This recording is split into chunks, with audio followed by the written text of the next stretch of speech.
My neighbor has been mowing his lawn for 12 hours straight. I just figured out the horrifying reason why. It started at 4:43 a.m. The noise jolted me awake. It sounded like there was a giant truck revving its engine right there in our bedroom. Exhaust fumes wafted in through the open window. It was a bad way to start the day. It was even worse than when I saw the neighbor getting it down with his own sibling. Anyways, that's a story for another day. "What is that?" moaned my wife. We'd both slept poorly, because our daughter had crawled into our bed at 1 a.m. and kept kicking us in the face until we were both half hanging off the bed while she snored away. "Start of the apocalypse," I groaned. "Go back to sleep." "No way can I sleep through that racket," said Vanessa. She rolled out of bed and shut the window. That helped a little, but it still sounded like war out there. She pulled the curtains back and looked through the window. "It's the fucking neighbor. Mowing his lawn. Before the sun is up. We need to have a heart-to-heart with him. Let him know that's not okay." Keegan, our daughter, woke up crying. "Guess that's that," I muttered, getting out of bed myself. "I'll go talk to him after some coffee." "Bring me some too," said Vanessa. "Papa, bring me some Smarties," said Keegan. No Smarties for breakfast. Banana or toast, but not Smarties." "Fine," huffed Keegan. "Toast, cut into shapes." I sighed.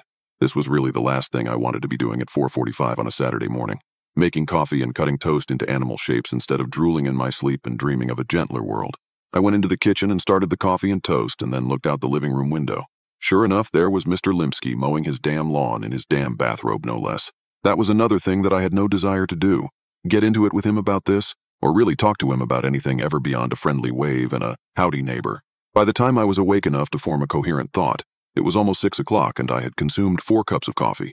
Mr. Limsky was still at it, which was strange because his yard isn't very big at all. It shouldn't take more than a 40-minute mow job, but here it was, an hour and 15 minutes later, and he was still at it. I got semi-dressed and stumbled outside.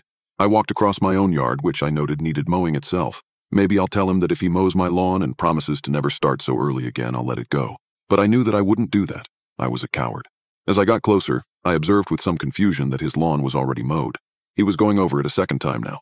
I walked up to our property line, denoted by the contrast between mowed and unmowed grass, and started waving my hands in the air, waiting for Mr. Limsky to notice me. He never did. He just stared straight ahead and kept pushing the mower. "Hey!" I shouted, but it was no good. I could barely hear myself, and so I knew that he wouldn't be able to hear me from across the lawn, right behind the lawnmower.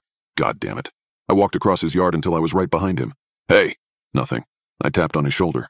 Nothing. He just kept pushing the lawnmower onward over the already mowed lawn. I didn't know what to do. "I'll catch him after he finishes, I guess. He's in the zone." I shrugged and was getting ready to turn back to my house when I saw a trickle of what was presumably urine run down his bare leg. Jesus. I went back to my house and opened the door. Vanessa was reading a book to Keegan. She stopped when I came in and looked up. "Well, he couldn't hear me. I'll go over there once he stops. He's got to stop sometime, right? And, well, I'm a little worried about him, honestly. I saw him, wet himself." "Mr. Limsky peed his pants?" asked Keegan. She started laughing. "Well, that sometimes happens, kiddo," I said. "You used to do that. We do that a lot when we're kids, and then we don't do it for a while, and then when we get older, we sometimes do it again." That gave her something to think about anyway. "Huh," said Vanessa. "There's more," I said. "He's already done with the lawn. He's just going over it a second time. Maybe he missed a few spots?" "Nope, it's perfect. Not a blade of grass higher than any other blade of grass?" Said Vanessa. "That is strange. Do you think he's okay?